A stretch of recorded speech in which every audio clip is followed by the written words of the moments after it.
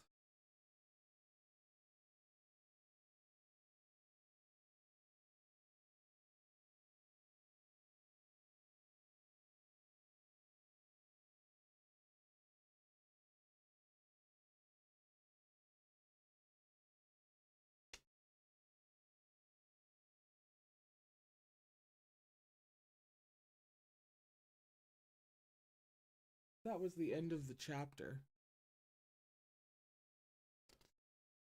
We are now on page 249, chapter 23, called In the Cannibal's Lair, Ghost King Faces Heavenly Officials.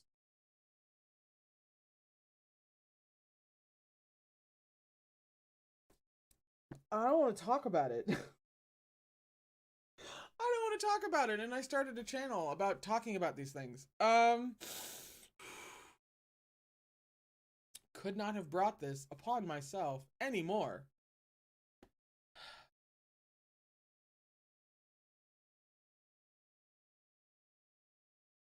So aside from the true price of peace, which is something that regular civilians aren't privy to, if there ever is a true cost of peace, but we don't actually really know. Whenever peace just so rarely happens, regular people don't know what was actually done to achieve that. And just from a realistic standpoint, a lot of the time, there had to have been something. Maybe not as, dramatic, but something. Some kind of not as easy black and white, hey, peace, total victory, we can feel 100% great about how we got here and all of that. So, aside from the true cost of peace, Fucking Shilian. I can't.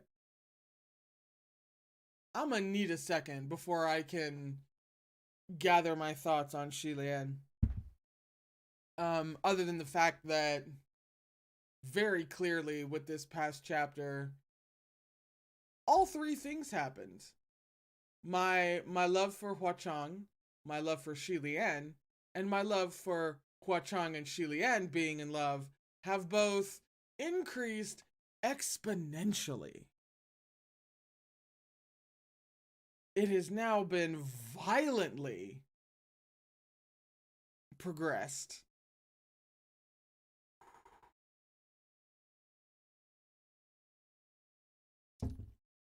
Oh man. Yeah. This is like, and you know what's funny? Because I know that this is volume 2 of like, what, 7, 9 volumes or some shit. There's like 1,000,000 words in this story. So I know even now that once I'm finally done with it, you know, and I have to look back over the entire story, over the entire series, I can't even mark this as like, oh, this is when I was well and truly screwed. No, no, no. This can only be marked as the beginning of the end for me. This isn't even, this is the first nail in the coffin. Really. And that's so terrifying. Anyway, Shilian turned his head to look at that dejected-looking kneeling statue. Qirong was right about one thing. I am quite the failure. Shilian, I don't believe the words of useless trash like him. Huachang said quietly. Other than being good at not dying and running away, he's got nothing going for him. He couldn't even level up to a supreme after 800 years. Even beating him up would only dirty your hands.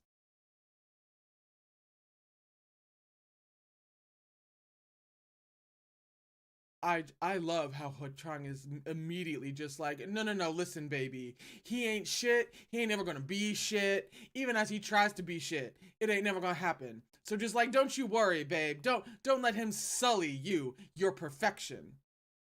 Get you a man. You know? Shilian's lips jerked upwards with the thought. Wasn't he the same? Oh no. Only good at not dying and running away? Even after 800 years, he'd only gotten this far, which was nowhere. Sweetie? I understand, but we have got to work on your self-esteem. When he first saw Lang Chen-Chu as the martial god of the East, a high-ranking heavenly official, but still maintaining his old character, still straightforward, still falling asleep in boring meetings, he felt rather gratified. However, who knew how he would change from now on? He went off in pursuit of Qirong. Once that was done, how would he end things with Shilian? I feel like we're gonna find out in a few volumes.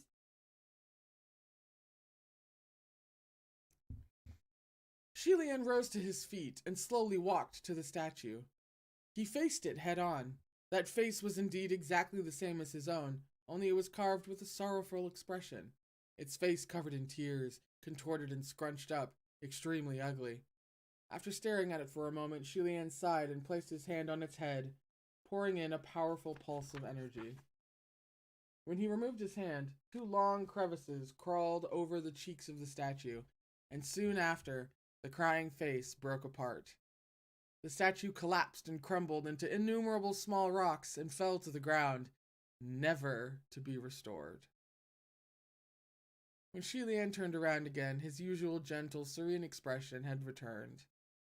He rubbed his forehead and said, There are probably still humans hidden in Qirong's lair. I'll go find them and release them. Huachang stood up too. Let's go. During the ruckus earlier, all the little green lantern ghosts in Qirong's lair had fled, and those who hadn't were hidden in the shadows, afraid to come out. The two searched all over, nabbing a couple of unfortunate little ghosts along the way and forcing them to guide them to the many caves used for storing fresh food. Counting roughly, the number of people Chirang had captured for consumption was, shockingly, no less than 300, all villagers living near or travelers passing by. The two unlocked jail cells as they roamed, freeing all the detainees. With a task at hand, Shilian was able to focus on something else and calm down, and once they were free, he had the time to chat with Huachang. He pondered his words, but asked anyway, "By the way, Sunlong, I wanted to ask you about something." "What is it?" Huachang replied. "How did you know that Chirang was the mastermind behind the Gilded Banquet plot?" Shilian asked. At first he didn't know why Huachang had brought him and Lang Chengchu to the Green Ghost's lair, but now he understood Huachang's objective was to have Lang Chengchu hear Chirang's confession to the whole Gilded Banquet scheme for himself. "Chirang didn't know that I was Fang Xin," Shilian said. "If he had known, he would have harassed me from the start. At the time, although I knew the old Shanlei royals were plotting something underhanded, I didn't know that Chirang was behind it all. So how did you find out? How long have you known this?" "Not too long." Huachang walked alongside him with his hands clasped behind his back. "I've run into Chirang a few times, and quickly understood what sort of person he is. Chirang was of Shanlei when he was alive, and holds deep hatred for Yang'an. He is good at the art of provocation, fanning fires, and fabricating situations. Many major assassination plots targeting Yang'an nobles were manipulated by him behind the scenes, but he hid himself well." Shilian shook his head. "So he already had a history. Good thing he's good at hiding. If the upper court found out that he had a hand in all those mortal conflicts, they wouldn't show him any mercy." "The Gilded Banquet massacre was very much his style," Huachang said. "So I had always believed that he was the mastermind and the state preceptor Fang Xin was his lackey. But in the upper court, when Lang Chengchu identified you as the state preceptor Fang Xin, it was clear there was no way Fang Xin and Chirang could be on the same side." Shilian's steps slowed. It seemed that even though Huachang wasn't present in the heavens, he was still very well informed on what went on in the Palace of Divine Might. And not just that, he was also very knowledgeable about Shilian's personal relationship with Chirang.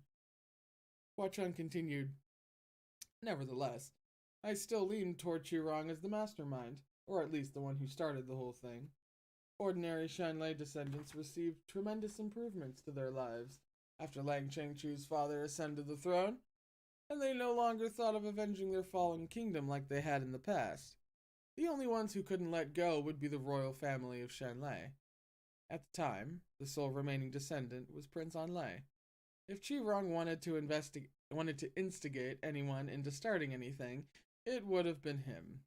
And very conveniently, the man in question randomly died of an unknown illness right after the Gilded Banquet. Obviously suspect, is it not?" Shilian nodded, and Huachang concluded, "So he was most likely killed, and the reason for his death had something to do with the Gilded Banquet. My initial deduction was that it was the work of Yang'an nobility, but nothing happened to the descendants of Shanlei, so it couldn't have been them. I thought about it and came to my present conclusion." "Strip down, Huachang. Like, seriously. If you're gonna talk like that, follow through." Shilian smiled and was amazed. "So few clues, and yet you deducted so accurately?" "It's not hard," Huachang said. "You just have to know the main people involved well." "That's for sure, but in your deduction, there is a significant assumption that I don't understand." "Oh no. Oh, here it comes. Here it comes. All right, everybody. Everybody get comfy. Here it comes. Here it comes." And yeah, I totally clocked the what, like it's hard? I totally clocked that. But here it comes. Here it comes. Here it is. Here it is. Okay. And that is Hua Chang asked. Why were you so convinced that Qirong was the one who made the first move? It's not that I believed he did it. I just believed that you didn't. There it is. Xilian's smile faded at this. He was quiet for a moment before asking, why is that? If you had admitted to the Gilded Banquet Massacre using any other reason, then I would have believed it was you, Hua Chang replied. The Yong'an king was a diligent ruler, loved by the people, and yet Lang Chenchu said the reason you told him was, I couldn't stand your people, seeing your people on the throne. That was a model declaration for someone intent on overthrowing the crown. But if that declaration came from you, it'd be a poor attempt at tarnishing your name. Xilian puffed a soundless laugh at the mention. Tarnishing my name? You didn't think that I might have harbored those thoughts deep down inside? Maybe I do have some resentment hidden. Thoughts are thoughts. You wouldn't have acted on them, Hua Chang said. Xilian shut his mouth.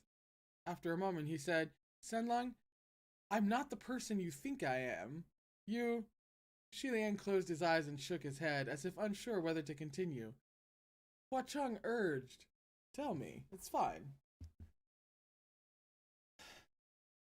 Xilian chewed on his words, but finally said, I just think it's best for people not to place too much hope on someone else. Oh? Hua Chang hummed. And what do you mean by that? You shouldn't idolize people or think of them as overly perfect, Xilian replied. If you're just watching a shadow from afar and never interacting, then sure. But once acquainted and grown close, one day you'll find that this person isn't what you imagined. Maybe even the complete opposite. When that happens, you'll be very disappointed. Hua Chang disagreed respectfully. You never know. I don't care if anyone else is disappointed, but to some, the very existence of a certain person in this world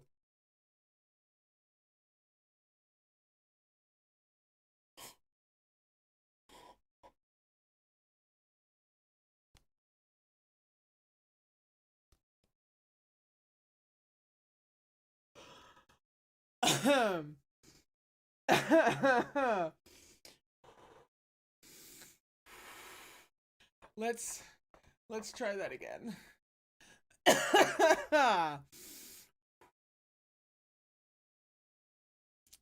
But to some, the very existence of a certain person in this world is in itself hope.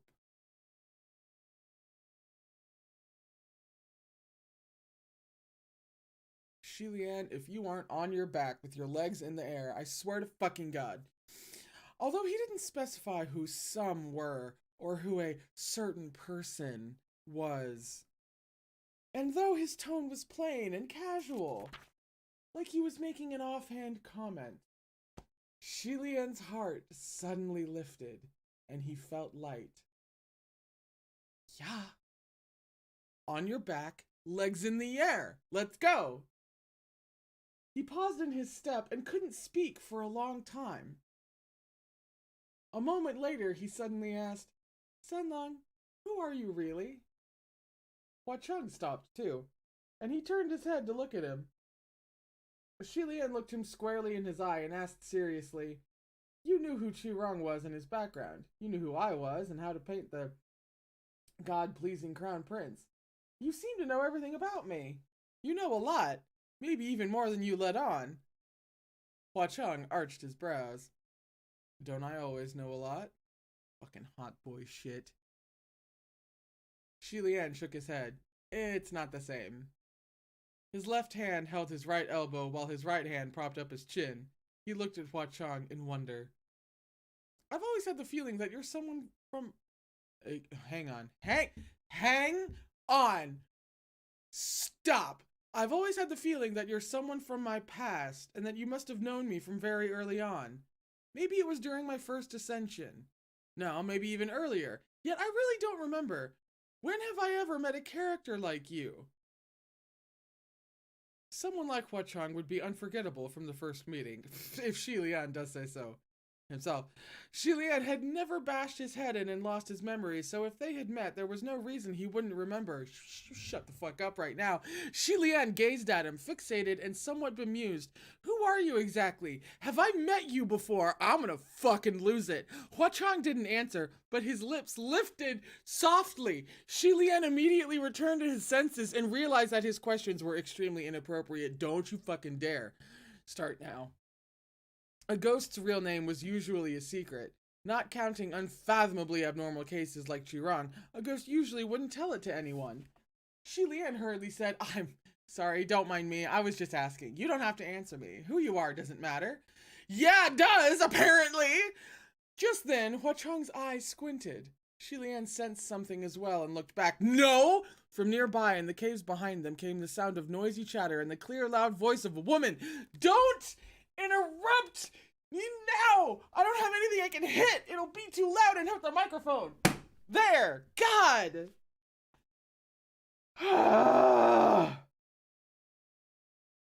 I told you, my powers are stronger in my female form, and even my luck is better, yet you still wouldn't let me. Do you see now? We rolled it right this time. It was Shi Qingxuan's voice. Shi Qingxuan, I love you, go away! Ah! Shi Lian blurted out, Lord Windmaster! As he had guessed, a white-clad lady cultivator came sprinting out of a cave opening, and her eyes lit up when she saw Shi Lian. I found him! His Highness is here! However, she then saw Hua Chang standing behind Shi Lian, and her face fell immediately. She leapt backwards and flashed the Windmaster fan before her. But before Shi Lian had the chance to say anything, a man's voice echoed from within the cave. Did you find him? Is everything all right? The voice approached quickly, and soon another figure appeared. It was Feng Xin. He had a long black bow in his left hand, and the moment he saw Hua Chang, he pulled back the silver bowstring on high alert. Hua Chang sneered and made no comment. Shi Lian hurriedly said, Put away your weapons, we can talk this out. The four had run into each other on the narrow path of the Green Ghost's lair, 2 against 2. Feng Xin had his bowstring fully taut. A strand of spiritual light formed into the shape of an arrow within his right hand, and he aimed it at Hua Chang. Feng Xin spoke first, his voice full of warning. Your Highness, come here. Feng Xin's bow was gifted to him by Jun Wu. Named Feng Shen, Feng Shen has a footnote. Feng Shen translates to God of Wind. This makes sense. It was a rather troublesome spiritual device to face off against. Shi Lian was afraid he'd shoot for real, and he rushed to stand in front of Hua Chang, shielding him. But unexpectedly, Hua Chang grabbed him from behind and pulled him right back. That's gonna be the thing about these two. That is going to encapsulate an extremely recurring instance with these That pull startled the other two. Shi Qingxuan immediately raised his hand. Hua Chang, Crimson Rainsod Flower, don't do anything rash. The burning of your Paradise Manor was an accident. If you're upset, we can talk. The heavens can pay you back. The Heavenly Emperor isn't that short on cash. Let go of His Highness, and we can talk. Shi Lian didn't know whether to laugh or cry. Take a shot. But he was still immensely grateful. Lord Windmaster, you're mistaken. Actually, he wanted to explain that Hua Chang hadn't come looking for payback because of Paradise Manor, but Shi Qingxuan was throwing him guileful looks, as if telling him not to speak a word. Hua Chang didn't argue either, just raised his voice to speak. And what about Jun Wu setting up a spy under my nose? We have nothing to talk about. Shi Lian finally understood. Shi Qingxuan could see that Hua Chang had no ill intent, but on the surface, they had to pretend that Hua Chang had only barged into the heavens to collect his due. It would prevent gossip from those who might suggest that Shi Lian had maliciously and intentionally absconded. Hua Chang understood Shi Qingxuan's intent and had played along. However, Shi Lian didn't want to go this route.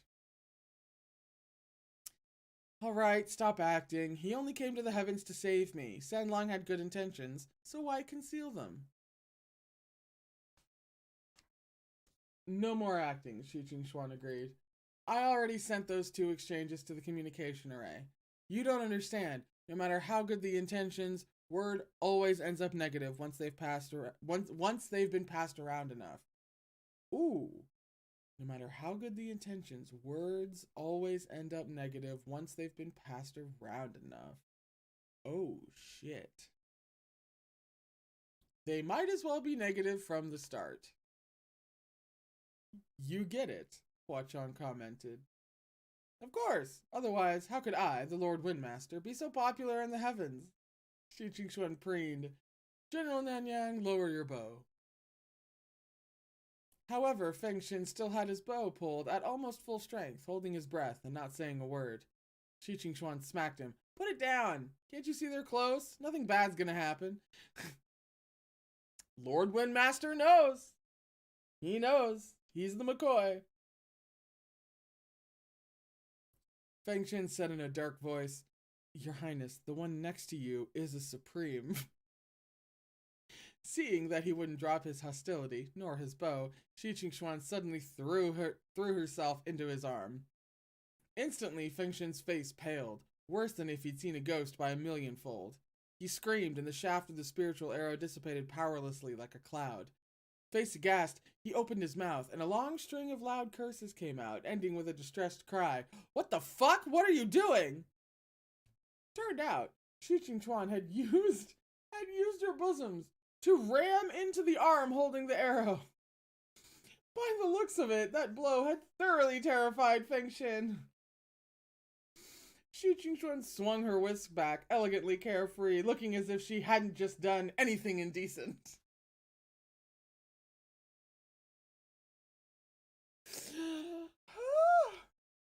I haven't even asked you what you were doing. I just said that Crimson Rainsod Flower came to save His Highness, and you still pointed him with your arrow? If you want to fight him so badly, well, I won't help you. Feng Xin had already backed 1,000,000 miles away and looked like he would never approach her again. He cried out in dismay, Don't you dare do that ever again. Ever! Do you hear me? Watching him avoid her as if she were a snake, Shi Qingxuan, who was so confident about her ethereal beauty, actually felt rather depressed. Okay, I won't do it again.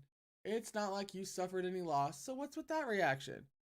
As if feeling she'd lost face, Shi Qingxuan changed back into a man and turned around. Eh? Where's Chen Chu? At his words, Feng Xin finally collected himself somewhat and looked around too. Shi Lian awed and asked, He's not in the communication array? No, Shi Qingxuan answered. After he rolled the dice and left, we didn't hear a peep.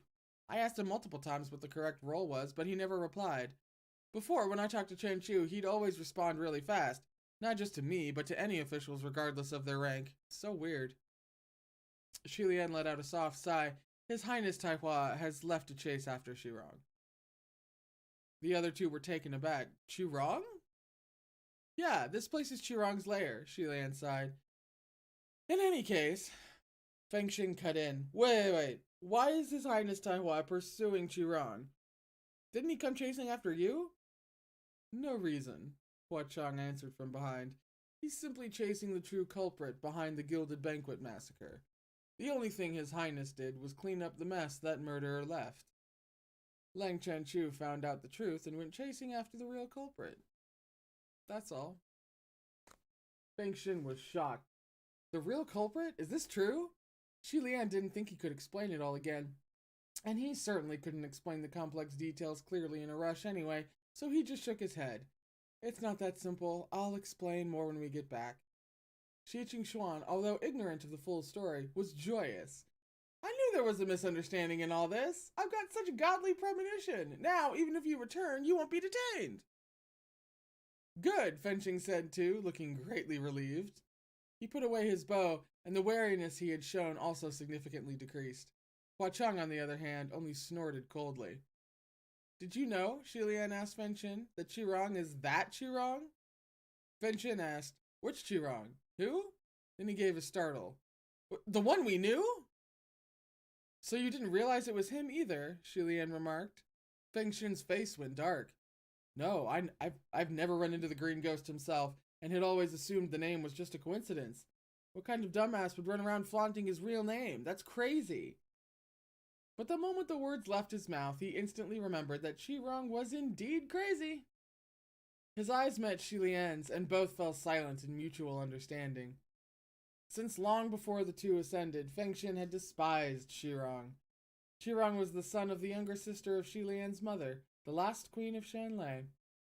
He grew up in the royal palace and spent his days clinging to Shi Lian, and as Shi Lian's personal guard, Feng Xin, of course, saw Shirong frequently. Shirong was young, immature, bullheaded, energetic, extreme, and worst of all, royalty. Oh, that might be one of my favorite lines.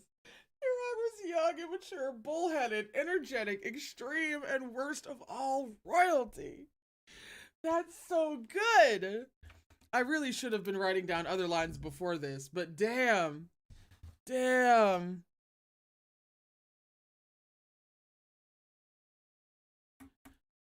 Whew.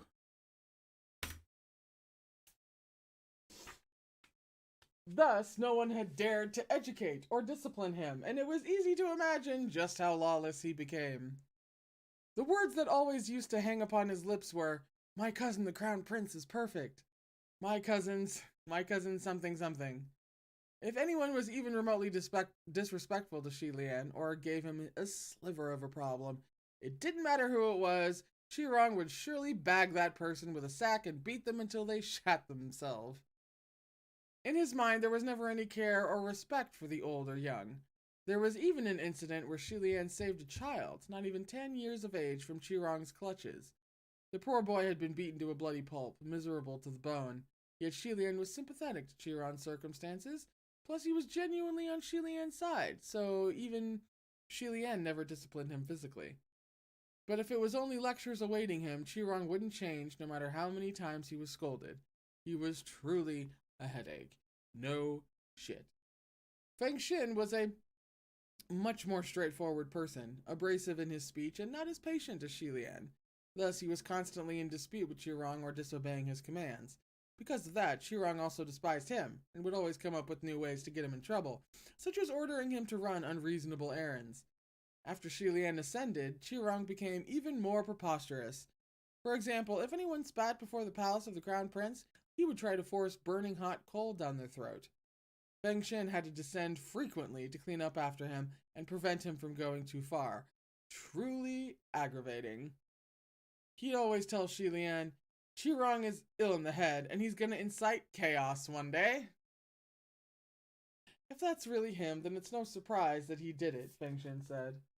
Shi Qingxuan was curious. What, do you all know the green ghost? Shi Lian nodded. He's my little cousin. I don't know why that's funny. Shi Qingxuan was shocked and crossed his arms. Well, ain't that something else? He is definitely something else, Shi Lian agreed. I'm not talking about him, Shi Qingxuan said. I'm talking about you. Your Highness, look at you. The martial gods of the southeast and southwest are both your old buddies. The martial god of the east is your disciple. The knight touring Green Lantern is your little cousin. Crimson Rainsought Flower is your sworn brother. And I, Lord Windmaster, am your friend. Ain't that something? It really is. Something narratively suspicious. Shi Lian smiled, thinking that the Windmaster certainly had a breezy character befitting his title. The moment the wind blew, all the gloomy clouds dispersed. However, when Huacheng and Feng Xin heard Crimson Rainsought Flower is your sworn brother, both looked like they disagreed.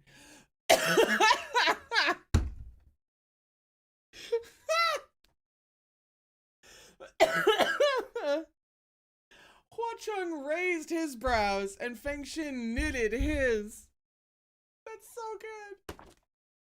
That's so good. Oh. After a moment, Feng Xin turned to Shi Lian. If there's nothing else, you'd better hurry back to the Heavenly Court. Many of the heavenly officials have no idea what happened in that ruckus, and they're still waiting for the news above. Junwu should have been informed by now. You need to report back and give them a proper account. Huacheng laughed out loud at his words. What are you laughing at? Feng Xin demanded. And here I was, marveling at how straightforward you are. But it turns out you like to beat around the bush too, Huacheng said. You just don't want His Highness to associate with the likes of demons and ghosts like me, so why not say so openly? Think it's not your place? Julian cleared his throat softly. Sanlung. As long as you're aware that he shouldn't be associating with the likes of demons and ghosts, Feng Xin said coldly. Hua Cheng made no indication that he agreed or disagreed with that sentiment, and Shilian intercepted, responding to Feng Xin quietly. I will report in and give a proper account, but right now there are more important things at hand. Qirong had over 300 humans hidden in his lair to feed upon.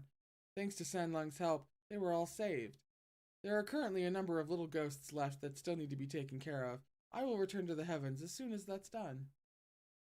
It won't be good to take too long. Let me deal with this, Feng Xin said. Hua Cheng nodded. Judging by the heavens' standards of efficiency, you'll probably finish handling it by next month. The gay sass. You say that as if you can handle it in an instant, Feng Xin said. Don't challenge Hua Cheng's hot boy shit, okay? He'll just do it. The two clashed measure for measure. Shi Qingxuan used his eyes to ask Shilian, did something bad happen between the two of them? But Shilian only shook his head. He was about to change the subject when Hua Cheng took out an umbrella from who knows where. The umbrella was crimson red like maple leaves, vivid like fire. Hua Cheng raised it with one hand and covered himself and Shilian, reflecting a blushing red on their cheeks. This had to be the same umbrella that Hua Cheng used to shield them through the hanging corpse forest at Mount Yijin. However, it wasn't raining at the moment, so Shilian was curious. Sanlung, why did you open an umbrella? Hua Cheng looked at him and shifted the umbrella more to Shilian's side, smiling cheerfully. Just wait. The sky is about to change. As soon as he spoke, it poured from the sky. The rain thundered down, flecking and flacking. It came so suddenly, Shilian was dumbfounded. However, he was properly covered under Hua Cheng's umbrella, and not a single drop hit him. Feng Xin was standing on the other side of the cave, however, and had not prepared at all. He was drenched head to toe by this rain, and the worst thing was, this rain was the color of blood. Looking over, Feng Xin was now covered in blood and dripping. Only his wide, bulging eyes were white, the rest of him red.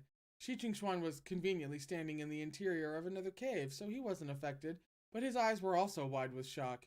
He even forgot to wave his whisk. That pouring rain came suddenly and left equally suddenly, and soon enough everything was quiet once more.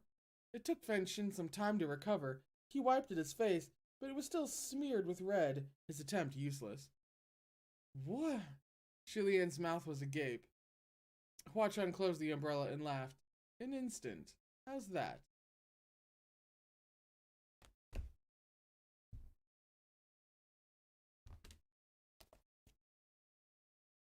In the span of those 4 short words, he'd already taken a number of leisurely steps and was quite a distance away. Shilian was fumbling all through his sleeves looking for some rags, but instead, Shi Qingxuan plucked some white strands from his whisk and handed them to the deeply silent Feng Xin. The moment Hua Cheng left, Shilian immediately sensed the void behind him and turned around in a rush, running a few steps after him. Sanlung, are you going back to Ghost City? Hua Cheng turned his head. Aren't you going back to the Heavenly Court? He then added, half jokingly, but if you want to follow me back to Ghost City, you're very welcome to. Shilian chuckled. Next time, he said sincerely. Next time. Blinked out for just a second. Sanlung. It should be all good. Sanlung, are you going back to Ghost City? Hua Cheng turned his head. Aren't you going back to the Heavenly Court? He then added, half jokingly, but if you want to follow me back to Ghost City, you're very welcome to. Shilian chuckled. Next time, he said sincerely. Next time, if there's a chance, I'll definitely visit Ghost City again. I'll help you lay bricks when you rebuild Paradise Manor. No need to lay bricks. Just sitting there and watching would be fine. Hua Cheng replied. Shilian's smile died a little. This thing with Chen Chu, despite how it went down, I should still thank you. He paused, then continued. I don't know what the right thing to do was, so Maybe this wasn't such a bad outcome. You think too much, Hua Chong said lightly. Shilian was slightly taken aback and tilted his head. Just focus on doing what you want to do, Hua Chong said. After that, he turned around and waved his hand. Soon after, from within the mountains and under the moonlight, that crimson silhouette slowly disappeared from Shilian's sight. I am going to fall the fuck over. Oh my god. That's the end of the chapter.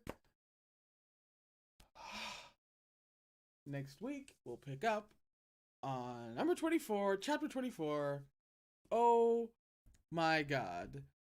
There are way too many things to scream about, and it's already 5 o'clock, and I have to go. But the one big thing that I'm really I'm screaming about everything, obviously, but floating the idea that Shilian has met Hua Chong before, and that Hua Chong is someone from Shilian's past, especially if at some point so far that person has already been like mentioned or named in passing. If it's been just dropped in there, sprinkled in there so far beforehand, because obviously I'm not going to remember anything about, like, it's like, who are all the people that we've mentioned, and who's going to remember that, right? So if it's been sprinkled in beforehand as to who Hua Chong is, I'm going to not be okay at all, and I'm going to loathe MXTX to a degree that I cannot even articulate. But we're going to have to find that out next week. So there is no stream this Thursday. That's why this one was longer. And starting next week, streams will be on, I believe, streams will be on Tuesday and Friday. But keep an eye out on the channel for any possible announcements and posts about when exactly these streams are going to happen, because Moonlight Chicken is a Thursday thing, and so I'm having to upend the schedule a little bit, but we should still be able to do 2 streams next week. It's just a little bit up in the air. So keep an eye out, and thank you so much for tuning in.